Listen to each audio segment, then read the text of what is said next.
말씀으로 하루 여는 복된 새벽에 하나님이 우리에게 주시는 귀한 말씀은 구약성경 욥기서 38장 19절에서 21절까지 되겠습니다. 온라인으로 동참하는 여러분도 다 함께 성경을 열어주시고 같이 말씀 속으로 들어가 보실까요? 어느 것이 강명이 있는 곳으로 가는 길이냐? 어느 것이 흑암이 있는 곳으로 가는 길이냐? 너는 그의 지경으로 그를 데려갈 수 있느냐? 그의 집으로 가는 길을 알고 있느냐?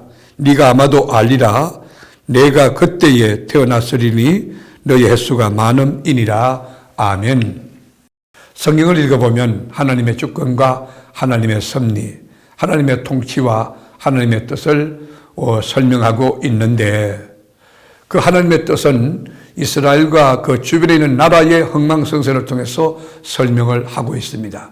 출애굽과 그 광야, 그리고 만나와 메추라기, 요단강이 갈라지고 건너가서 여리고성을 무너뜨리는 일, 그리고 사사기의 역사, 왕정시대와 포로시대를 통해서 하나님의 현존을 설명합니다. 그런데 욥기는 아주 특이하게 자연의 신비를 통해서 그 모든 것을 지으시고 운행하시는 하나님의 주권을 설명합니다. 모든 것을 지어서 뿐만 아니라 한순간도 쉬지 않고 다스리고 통치하는 하나님을 나타냅니다. 그런데 욥은 앞에서 자신이 겪고 있는 문제를 가지고 하나님에 대하여 수없는 말을 쏟아내면서 욥의 무지함과 무능함을 드러내었습니다.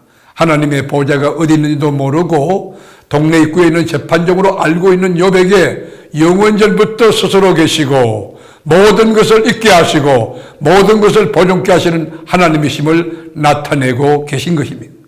어느 것이 강명 있는 곳으로 가는 길이냐? 어느 곳이 흑암 있는 곳으로 가는 길이냐? 네가 그 모든 것을 알거든 대답하라. 그 19절에 하나님이 말씀하십니다. 창조 세계의 깊이와 넓이와 중량에 대해서 욥은 아무것도 아는 것이 없는 겁니다. 하나님께서 창조하신 이 우주의 질서와 신비를 모르면서 어찌 잘났다고 그렇게 주장하고 내세우냐는 것입니다. 땅과 바다와 하늘과 그리고 땅속 깊은 것 그리고 넓은 바다의 깊은 것을 주님이 친히 설계하고 기초를 놓으신 분 아닙니까? 우리 인간의 삶도 어느 때는 형통할 때도 있지만 깜깜한 암흑으로 떨어질 때도 있는 거 아닙니까? 우리가 형통할 때도 있지만 고난받을 때도 있는 것입니다. 그런데 하나님은 빛도 다스리고 어둠도 다스리는 분 아닙니까? 해가 뜨는 곳에 가본 적이 있는가? 동풍이 불어오는 바람의 출발점이 어디에 있는가? 그 바람은 어디서 와서 어디를 향하여 가고 있는가? 하나님께서는 우리 인생에도 길을 정해 놓으셨습니다. 비는 누가 내려주는가? 28절에 보면 이슬은 누가 내려주는가? 얼음은 도대체 어떻게 해서 생기는 것인가? 지금도 새로운 별들이 계속 발견되고 있으나 그 별들의 단 하나라도 방향을 바꾸는 것은 스스로 할 수가 없는 겁니다. 하늘의 궤도를 아는가? 하늘로 하여금 그 법칙을 땅에서 베풀게 하시는가? 34절에 보면 그랬죠. 하나님께서는 하늘의 별들의 길을 만드시고 질서정연하게 운행하도록 하십니다. 한번 생각해 보세요. 밤하늘의 별을 쳐다보면 여러분 수천 수만의 끝없는 별들이 여러분 부딪히지 않고 조화를 이루고 그 자리에 있어서 그 운행하는 걸 보십시오. 하나님 아니고서 그게 가능합니까? 우리가 들판에 가면 이 수많은 이 새떼들이 여러분 날아다니고 앉고 그러는데 누가 그 먹이를 다 줍니까? 우리 지구의 3분의 2가 되는 여러분 넓은 바다에도 그 바다 속에 고래부터 여러분 거기 뭐 오징어부터 여러분 이 뱀장어부터 얼마나 많은 고기들이 있습니까? 누가 먹이십니까? 큰 고래를 누가 그 배부르게 합니까? 상어를 누가 살게 합니까? 이 바다 속의 생존과 운명이 하나님께 달려있다는 사실을 우리가 깨달으면 자연스럽게 하나님을 경외하고 하나님을 믿을 수밖에 없는 것입니다. 그런데 지금 전체 과학의 중요한 키워드는 우연과 오랜 시간이 서서히 진화가 진행된다는 주장 아닙니까? 오랜 시간에 돌연변이를 끼워넣습니다. 우연은 어떤 것들이 계속 개입하면서 오랜 시간 변해갔다고 주장을 합니다. 그런데 어떤 신학자는 돌연변이도 하나님이 자연에 개입하는 하나님의 고유한 방식이라고 설명하는 것입니다. 그러나 이거는 신앙과 완전히 거리가 동떨어진 잘못된 주장입니다.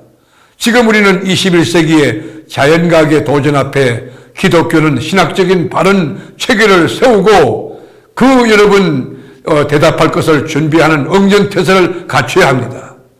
칼 세이건 같은 자연주의자는 자연을 절대화하고 있습니다. 창조하시고 완성하신 하나님을 알아가는 영적인 감각이 살아있고 영적인 분별력이 있어야 됩니다. 만물이 때를 따라 생존해가는 모습을 보면서 하나님의 능력의 그 크기와 깊이가 얼마나 대단한가, 우리 자신도 믿지만 우리 자녀들에게도 그 신앙을 가지고 자연을 바라볼 수 있는 능력을 길러줄 수 있어야 됩니다. 기독교 교육, 하나님 말씀에 대한 분명한 신앙 교육이 필요하다는 것입니다. 그리고 우리 자녀들에게 그 믿음을 주시도록, 하나님 앞에 넘치게 그 믿음을 주시도록 기도해야 할 것입니다. 말씀으로 하루 저는 복된 이 새벽에 사랑하는 교우 여러분, 무비경지한 우주 만물을 바라보면서 하나님의 신비, 하나님의 실존하심, 하나님의 능력하심을 경외스럽게 느끼면서 오늘도 하나님을 바르게 믿고 믿음으로 내 인생을 맡김으로 하나님의 손안에서 승리의 길을, 형통의 길을, 행복한 길을 걸어가는 저와 여러분이 될 수 있기를 주님의 이름으로 축복합니다. 기도하겠습니다. 주님, 하나님의 능력에 그 무한 이 광대하심을 믿고 하나님께 내 인생을 맡기면서 자유함을 가지는 저희들 되게 하옵소서. 오늘도 많은 사건, 또 많은 사람 만날 수 있을 텐데 그런 가운데도 주님이 계심을 믿고 주님이 길과 진리와 생명이심을 믿고 담대하게 진출하여 넉넉한 승리를 거두는 저희들이 되게 하옵소서. 우리를 죄와 사망에서 건져내신 예수님의 이름으로 기도드립니다. 아멘.